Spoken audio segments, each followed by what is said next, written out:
Sir, saan po kayo pinanganak? Mr. C, saan naman po kayo lumaki? Your holo, I can import to be to live inside in. Ginagamit nyo ba yung pangalang ito, yung Shi Zhenzhong? Kayo rin po ito? Your holo, I have to die to be silent. I import What about Cheng Zhongzhen? Ginagamit nyo ba yung pangalang iyon? your holo, I import to be silent. Your holo, I can import. Meron hong admission si Mr. Chon Zenzong on record na siya is Joseph C. One and the same person. We convened this hearing because of Joseph C. na tinagurian na ng media bilang Alice Guo 2.0.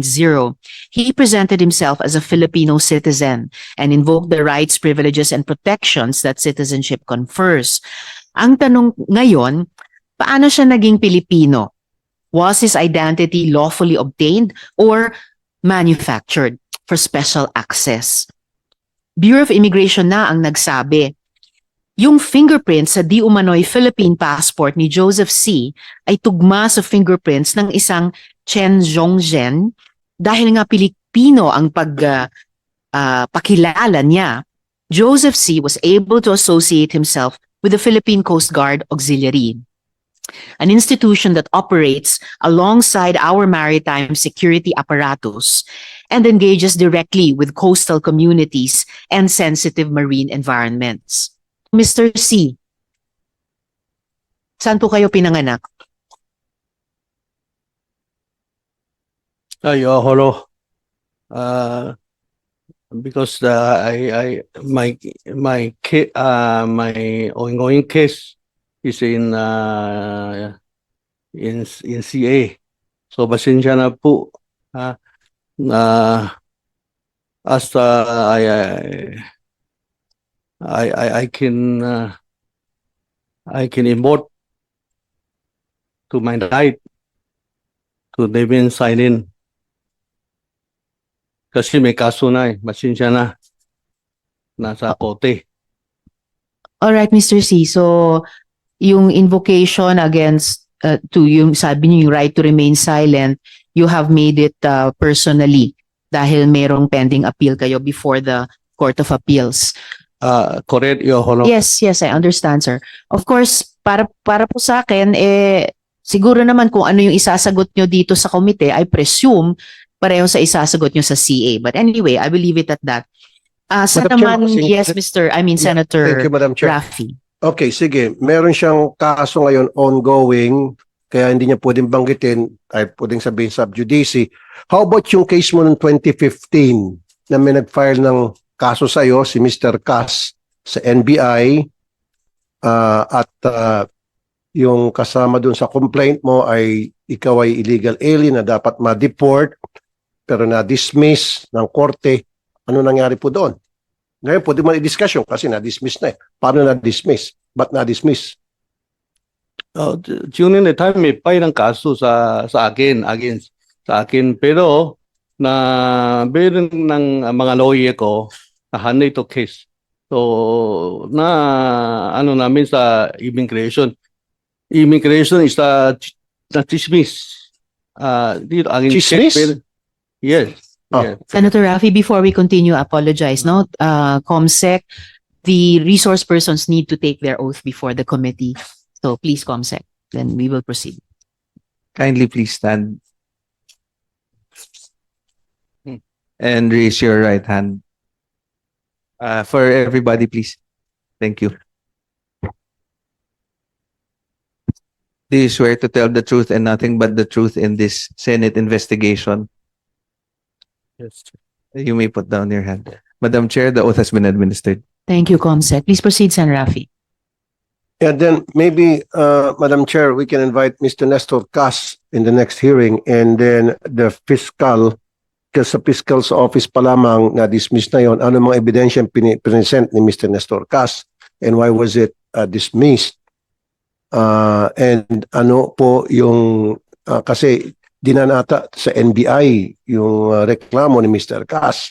So, ano yung mga dokumentong nakalap ng NBI para iakyat yung kaso sa piskalya? And then why was it dismissed? Yung po sigurong importante sa susunod na hearing, Madam Chair. Kasi sabi niya, itong present, may tinatawag kanina, yung tungkol sa kaso niya ngayon, sabi niya, hindi niya pag-usapan dahil nasa korte na, tama nga naman, pwedeng gamitin yung salitang sub judice, pero I think exempted po itong hearing natin sa tinatawag na sub judice, correct me if I'm wrong, pero yung pong interested po ako dun sa 2015 complaint case that was filed against him for deportation. Gusto ko malaman ano mga dokumentong i-present nung complainant sa NBI and ano po yung naging argumento niya para ma-dismiss yung kaso. I'm interested. At sino po yung piskal na humawak ng kaso?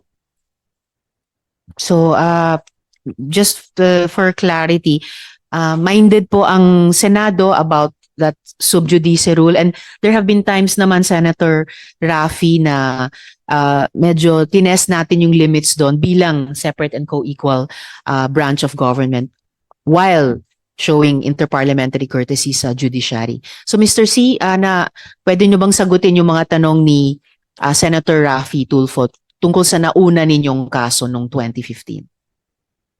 Your Honor, sa totoo, ako is a businessman ako. Hindi naman ako lawyer. So, ito yung mga nangyari dito. Meron ako lawyer dito, yung na alam ito kaso. Pwede sila ma-experience sandali lang. I'm sorry, Mr. C. Hindi po pwedeng magsalita. Sir, do not interrupt po the chair. Hindi po pwedeng sumagot sa hearing ang abogado, gaya ng napag-usapan namin ni Attorney Malyonga kanina. Kayo lamang po ang pwedeng sumagot o di sumagot. So, pwede nyo bang sagutin? Kaya nyo bang sagutin ang mga tanong ni Senator Raffy? Sa akin lang, basta yung during the time, may ganun sa akin, pero meron kami na yung mga papeles issue by government is original. Lahat ng papeles ko. Pero, siyempre, ipay namin ng sa legal advice ko sa kaso na granted na dismiss sa mga government agency. Kaya, yan ang kanako, yan talaga kakabitin namin, na yan talaga digad ng papel. I'm sorry, Di ba, galing sa Chair, immigration yan. lumalay yung sagot niya. Siguro, Ah. we can ask the NBI to answer my question. Kasi itong si Mr. Nestor Cas, I've heard, pumunta sa NBI at nagpresenta ng mga dokumento para patunayan na illegal alien siya, hindi tama yung mga dokumentong present niya sa immigration. That's why you should be subject to deportation. And lo and behold, na-dismiss yung kaso against him. So, kalkalin natin sa NBI kung ano yung mga dokumento presenta ni Mr. Cas back then and why was it dismissed. Unfortunately, Senator Raffy, wala po dito ngayong araw ang NBI. Pero susulatan natin sila mula sa subcommittee to request those documents about that previous case. Kung tama po ang recollection ko, baka kaya kong sagutin ng kaunti yung concern ninyo before moving back to my questions about the current status of Mr. C. Yung 2015 or yung previous case na seemed to but did not actually pronounce on his citizenship ay pumayag lamang na makalabas-masok sila sa bansa. Pero naunahan po yan ng current na discovery ng Bureau of Immigration. Kaya't napigilan nila si Mr. C pagpasok ulit sa Pilipinas nung nakaraang September. August. Nung nakaraang Agosto. Dahil nga mayroong mga bagong impormasyon na nalaman ang BI, casting doubt on his citizenship. So, sige, Sen. Raffy, and then I will continue my question. So, therefore, Good Madam Mr. Chair, kung meron kasong deportation 2015 na pinal sa NBI, si Mr. Nestor Cas, the NBI should have forwarded it to the Bureau of Immigration kasi maaring na-dismiss yun kaso sa korte dahil ang korte is not the right venue for a deportation case. It should have been the immigration. So what did the immigration do? Blacklist ba nila kasi nakalabas siya ng Pilipinas at may complaint against him for deportation. Sana naka-blacklist siya at hindi na siya nakapasok. And actually later, meron din akong mga tanong tungkol doon sa 2015 case. But perhaps Commissioner Viado, pwede niyong i-address yung tanong ni Senator Raffy tungkol doon sa 2015 case briefly, and then para maidugtong natin in a bit dito sa current na situation natin. Commissioner Magandang Viado. umaga po, Madam Senator and Senator Raffy Tulfo. Magandang umaga po sa inyo lahat. Maraming pong salamat sa opportunity to address this matter. As a matter of fact, Honorable Senators, on February 26, 2015, there was a dismissal made by the Bureau of Immigration of the first deportation case. But base po sa desisyon ng BI noon at base po sa desisyon ng ibang ahensya po ng gobyerno, ang basehan po nila ng pag-dismiss is may presumption lang po ng pagiging citizen niya dahil po dun sa mga pinisintang ebidensya. But ang ebidensya pong ito ay prima facie lang. When we say po prima facie, it can be overturned by contradictory evidence. It can be overturned by attacking the credibility of the evidence initially presented, which we were able to do later on. This investigation concerning this particular subject was commenced after we received credible information from another government agency that there is a supposed there's a person who is pretending to be a Filipino. So based on that, we conducted our own vetting and investigative process. And the Bureau of Immigration Biometric Section eventually issued a certification comparing the fingerprints that we have with the fingerprints provided by the Department of Foreign Affairs dun po sa kanilang pasaporte. And the fingerprint records in our Alien Certificate of Registration Identification Card database pertains to a certain Chen Zongzhen vis-a-vis certain Joseph C. as being one and the same person.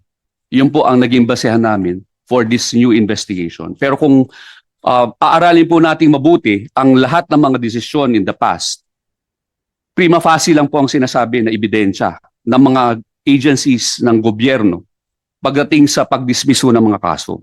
Pero as the Honorable Committee, the Honorable Senators, might very well know, prima facie evidence can be contradicted by credible evidence which we have. Salamat, Commissioner Viado. And as of today, ganun pa rin po yung sitwasyon na yung mga fingerprints ni Joseph Cuesi ay nagmamatch, may certificate na one and the same person sila kay Chen Zongzhen na fingerprints Yes din. po, Madam Sen. Okay, salamat, Commissioner Viado. We'll return to that in a bit. So kung if that's okay Last- already, okay, Senator Raffy, and then I'll continue my questions to Mr. kung C. alam po ninyo na dalawa yung kanyang passport, dalawa yung kanyang pangalan, ano pong ginawa ng immigration? Base po doon, Honorable Senator Tulfo, yun nga po, nag-conduct po kami ng investigation. And in the works din po is we're going to ask for the cancellation of the passport. Hindi nyo ginawan siya ng mission order na to deport based on those sabi nyo sa findings ninyo na dalawa ang passport niya, dalawa ang fingerprints niya, tapos Chinese and then Filipino citizen, etc. Right there and then, you could have done your own investigation and decision and Yes, deport him outright. Yes, sir. Based on the investigation po, noong August 18, 2025, nag-issue po ang Office of the Commissioner ng mission order. Based on this mission order, nagkaroon po ng pag-aresto kay Chen Zongzhen noong August 21, Your Honor. Na-intercept po namin siya sa NAIA Terminal 3 for in flagrante misrepresenting himself as a Filipino citizen. Being an undesirable alien and for violating the terms and conditions of his stay here in the Philippines. Yun po, Your Honor. Last na naman po, Madam Chair. Okay, in that case, bakit hindi niyo po siya dineport na and then blacklist para hindi siya makapasok? Kasi Kaila- nandiyan na sa inyo. Kasi kanina prima facie, okay. Yes Naintindihan po. namin, pinaulit-ulit mo pa yung 10 milyong beses na ata. O, Mm. this time, hindi na prima facie kasi meron na kayong mga hawak dokumento. In fact, nag-issue na kayo ng mission order from the commissioner himself. And Yes then po. based on that mission order, you would not have issued mission order kung wala kayong pinagpabasehan. Hindi na prima facie ito, right? Yes, Good. Then, bakit nyo dineport na agad siya? yes, Your Honor. And then blacklist para hindi siya makabalik. Dumaan po sa proseso po namin. So nung August 22, 2025 po, si Cheng Zhongzhen underwent inquest proceedings before the legal division. At base po doon sa naging resulta ng inquest proceedings, ang legal division po namin charged Mr. Chen for deportation under Commonwealth Act 613, Section 37A9, in relation to Section 45E as a foreign national, misrepresenting himself to be a Filipino citizen and being an undesirable alien. Meron po kaming nakita na badges of fraud pagdating po dito sa... Was he deported? ongoing pa po yung proceedings, Your Honor. Bakit, then, ba't pinapatagal? Napag-abutan na po kami nung court proceedings po, Your Honor. Thank you, Madam Chair. Salamat, Senator Raffy. So, Mr. C, saan naman po kayo lumaki?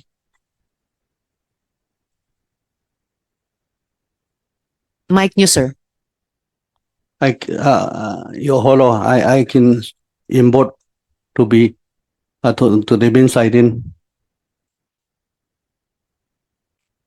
Sir, Because bakit po makaka-incriminate sa inyo kung sasagutin niyo yung komite saan kayo pinanganak at ngayon saan kayo lumaki? because on the ongoing case, the CA. And again, gaya ng sinabi ko kanina, I'm presuming na kung anong isasagot nyo sa komite, yun din naman ang isasagot nyo sa kaso. Pwede ba kayong mag-share ng mga karanasan ninyo habang lumalaki kayo? Mga growing up years nyo, childhood nyo, can you share any experiences about those? Pasensya na po, Your Honor. I can import my right to be silent. Saan po kayo nag-aaral, Mr. C? I can import. Medyo, parang iniisip ko, saang mundo ba masama sabihin whether sa hearing ng komite ng Senado or sa korte for that matter, itong mga basic facts na ito. Medyo fantastic yung stretch na yon. Okay, anyway, may ipapakita po akong larawan sa inyo. Kinukumpirma nyo ba na kayo ang tao sa larawang ito?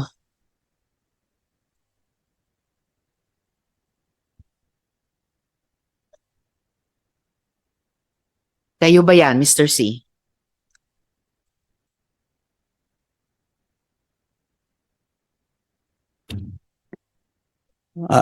I can import Sir, the bin to silent. gamit lang po yung mata natin. Kayo ba yan sa litrato?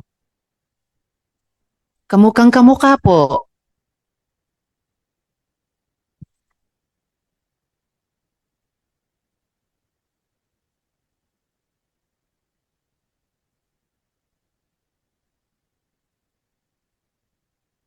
Anong sabi ng mga attorney nyo? Hindi ba sa kanilang mga mata din? Kayo rin po ito? Your Honor, I have to lie to be silent. Ginagamit nyo ba yung pangalang ito? Yung Shi Zhenzhong? I import, What about Cheng Zhongzhen? Ginagamit nyo ba yung pangalang iyon? Your Honor, I import to be silent. Tama po ba na kayo yung honorary chairperson ng Philippine Silk Road International Chamber of Commerce o PSRICC?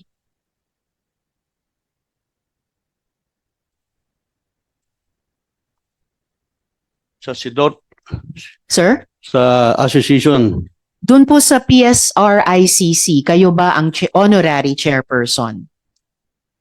yes. You are. Okay. Ano ang relasyon nitong Philippine Silk Road International Chamber of Commerce sa Belt and Road Initiative? Ito yung ako is a honorary Yes. chairman. This chamber of commerce is viewed by Francis Chua. Okay. Francis Chua in another many members. So yung ginagawa rito yung para promotion ng Philippines in China, trade in economy promotion. Mhm. Yan ang purpose. Pero sa akin, hindi naman ako masyado active eh. Kasi honorary chamber. Hindi naman masyado involved yan. Oh, well, Mm. ako, sa pagkaalam ko sa mga organisasyon, importante pa rin ang honorary chairperson, kahit honorary. Yung sa pag-promote ng Philippine-China trade and commerce, yung PSRICC ba ay may relasyon sa Belt and Road Initiative? I'm sorry, ano? Belt and Road Initiative po. May relasyon ba yung Philippine Silk Road International Chamber of Commerce kung saan kayo honorary chairman dito? Sa tingin ko, yung chamber. Yes. Yung chamber, I think isa pangalan lang yan eh. Yan ang ilagay sila ng pangalan dito. During time is Francis Chua. Yes, pero yung chamber ba, may ugnayan ba, may relasyon ba sa Belt and Road Initiative? I think wala. Iba po yung pagkaalam ko, sir. Hmm. How about yung chamber po, may relasyon ba siya sa United Front Work ng Chinese Communist Party? So, wala. Tapos, sino-sino po yung nakakasalamuhan nyo sa chamber? Kasama ba si Michael Yang? Kasama ba si Tony Yang? I don't know. Hindi ko alam kung sino-sino pa. Kasi hindi naman ako mismo na presidente. Hindi ko Yes, alam. honorary chairperson kayo. So, nandun kayo sa mga importanteng events at meron kayong Minsan may mataas na invite, posisyon. minsan may invite sa akin, minsan may atin ako sa meeting. Minsan. Pag nag-a-attend po kayo, sino-sino ang mga nakakasama nyo doon sa mga events ng chamber? Karamihan, mga businessman ng Filipino-Chinese businessman in Philippines. Kasama si Michael Yang? Hindi ko alam. Hindi ko nakita. Nakita nyo ba si Tony Yang sa mga events ng chamber? Hindi. Sige sir, balikan ko po kayo sa mga tanong mamaya ng konti. Balikan ko po si Commissioner Viado sa Bureau of Immigration. So, sa BI po ba, Pilipino po ba si Joseph Cuesi?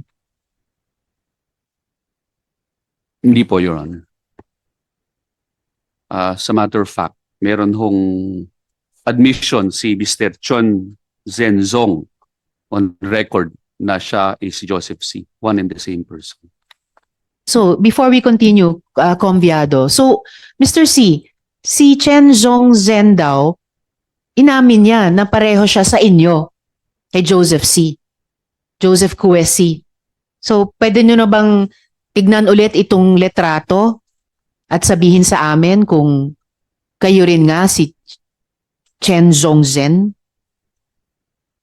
Your Honor, I vote to be silent. Okay. Nagsisimula na akong feeling medyo schizophrenic, no? There's a Chen Zhongzhen na sinasabing siya rin si Joseph C, pero kayo po si Joseph Cuesi, hindi nyo masabi na kayo si Chen Zhongzhen. Sige po, kung hindi nyo gustong tulungan yung komite sa mga napaka-logical na tanong, it's okay. Tutuloy po namin. Yes, Senator Raffy. Yeah, maganda yung sinabi ng Bureau of Immigration and nakita ko doon sa ilang mga document presented here na he was found out to be not a Filipino citizen, right? Yes po, Your Honor. So, in fact, nag-issue na kayo ng deportation, mission order for Mission this order po, Your Honor. guy to be deported. Nakialam yung korte. So maybe merong batas tayong i-repeal o i-amend, Madam Chair, na once na diniklara na ng agency tulad ng immigration because they have the expertise to determine the documents being presented against this person, then sila lang po dapat ang may karapatan na magpa-deport at wala ng korte man na pwede nang makialam pa. I think that law, if we have that law or amend that law and bisitahin yung batas na yan na hindi na pwedeng pakialaman ng korte. Well noted, Senator Raffy. Para for consideration, maisama sa ating draft committee report, hindi lang in terms of findings but recommendations Kasi sa amendment ng batas. Kasi Madam Chair, many instances na I've noticed and I've heard na yung immigration, they are trying to do their job and they have all the pieces of evidence that will point out that the person being subject to deportation ay pinapakialaman ng korte, nag-issue ng writ of habeas corpus, nag-issue ng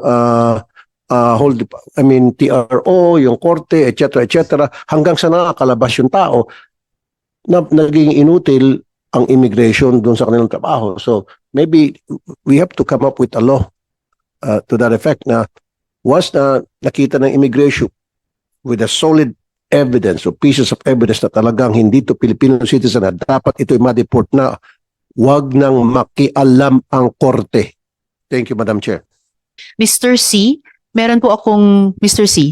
Sir, meron akong gustong ipakita sa inyo kaugnay nung unang pag-uusap natin kanina. Dalawang bagay lang, no, for your comment.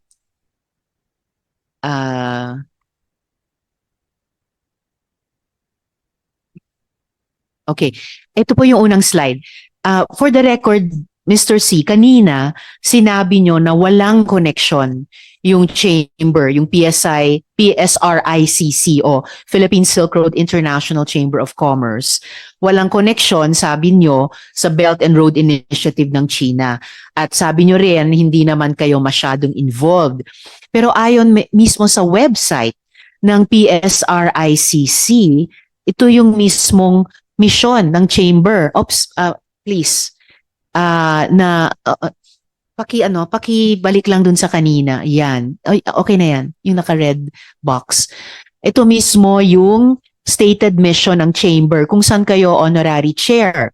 PSRICC was established in response to the Belt and Road Strategic Vision for promoting cross-border integration, mutual benefit, and win-win collaboration.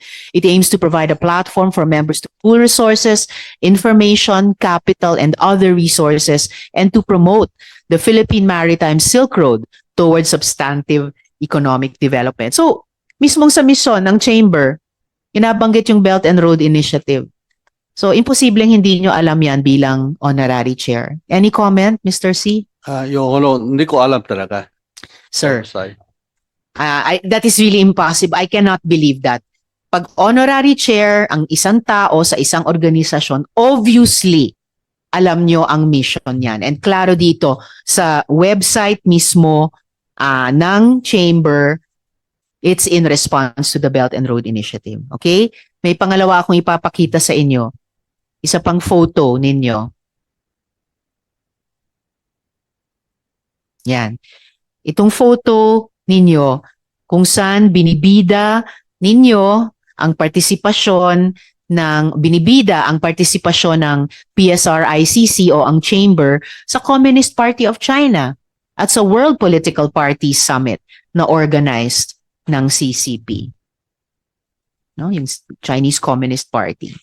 Any comment on that, Mr. C? Your Honor, I can import kasi hindi ko matandaan ito. Sir,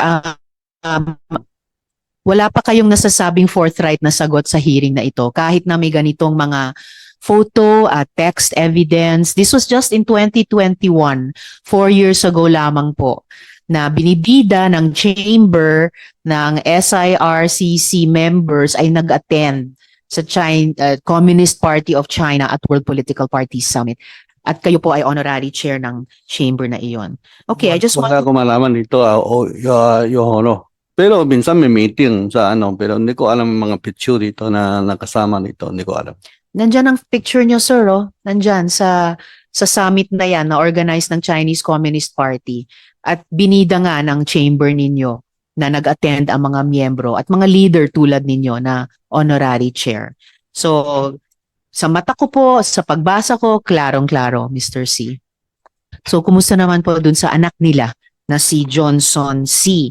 Kasi dun sa isang birth certificate na yung mismong birth certificate niya nung kanyang kapanganakan at saka registered on time o in 1995. So pinanganak siya si Johnson C pinanganak sa Chinese General Hospital at ang tatay niya si Chen Zhongzhen. And take note po, Chinese yung nationality ni Chen dun sa birth certificate ni Johnson C. At ang nanay niya ay si Bao Han Kai, alias Pauline Chua Chen. Citizenship Chinese din. Ngunit may isa pa siyang birth certificate, malamang tatalakayin nyo, acquired via late registration daw. Registered lang noong 2014. At ang kanyang tatay ni Johnson C. dito sa late registered birth certificate ay si Joseph Kue C., Filipino citizen. At ang nanay niya ay si Pauline Kai Chua, Chinese citizen. So ito po, flash po namin. So paki-comment dito sa pagtutuloy ng inyong Okay. update. Madam Chair, based on records, we confirm that there's a record of Johnson Kai-Chen registered in Manila and deemed born in a Chinese General Hospital. So this is also a case of timely ba to? Delayed registration. Born on October 12, 1995 and registered on November 13, 1995. So halos timely po ito. And there's another record under the name Johnson Chua C, registered in Quezon City under the delayed registration, registered on December 12 of 2014 po. Salamat po. But I Engineer, think this yes. is already lack with the record of Johnson Kai-Chen. It's already what po? Nakalink na po siya Nakalink with, na. yes, Alright. with Johnson Kai-Chen. Alright. Salamat po. And more generally, last question ko sa inyo sa ngayon, Engineer, siguro in relation din sa ni-raise ni Sen. Rafi, yung mga kaso, kinumentan din ni Director dun sa Davao del Sur. May updates rin po ba sa general investigation ng PSA sa mga peking late registered birth certificates ng mga dayuhan? So, Madam Chair, I'd like to update that we are continuing our ongoing fact-finding investigation on the national context, yung mga reported na foreign nationals. And aside from this, we have the data analytics generated from the delayed registration from 2010 to 2024. So out of the 50,000 na prospected na or suspected or potentially fraudulent records, we have already audited 30,526, of which we find out meron po tayong 1,103 na irregularly registered callbys. When I say irregular, ma'am, ito yung hindi nag-comply doon sa procedural and also dun sa mga mandatory requirements upon the delayed registration. So, and on our conduct of random inspection, tinitingnan namin whether they comply with the AO, yung ating pong prescribed na mga registration process and the requirements. So, iniisa-isa po natin yung records ng ating mga local civil registrars. And out of this 1,103, salamat naman po at nakita natin na regularly registered, meron lang po tayong dalawa na fraudulent registered, of which we identified na talagang foreign national. Ito, registered in Pikit. So, ito North ay endorse Cotabato? na po natin po sa OSG for cancellation. So ongoing pa rin po yung ating initiative dito, Madam Chair. While we targeted to complete this by end of December, pero dahil napakalawak nito, we will continue to conduct the fact-finding investigation pa until ma-complete po itong remaining na natira po dito sa almost 50,000 na ano. But we have completed 60.41% of this potentially fraudulent records po. Salamat, Engineer Mariza. Paki-update po yung komite, and of course, I'm sure you're also coordinating with the other agencies na Yes, interesado. Madam. We will Thank you. update another report for December as we committed, ma'am, na magbibigay kami ng monthly report for the Senate po. Great. Salamat po ng marami. Okay. Please enjoy your lunch habang nagpapatuloy po tayo. So, ngayon po, bigger picture, lumalabas na hindi lang yung sistema ng civil registration ang inaabuso para makapasok sa Pilipinas. May mga dayuhan din na dinudungisan ang sistema ng asylum para takasan ang mga krimen nila sa kanilang bansa. Malala pa, may mga indikasyon na pagkatapos nilang bigyan ng proteksyon, pinagpapatuloy nila ang mga krimen nila sa ating bansa.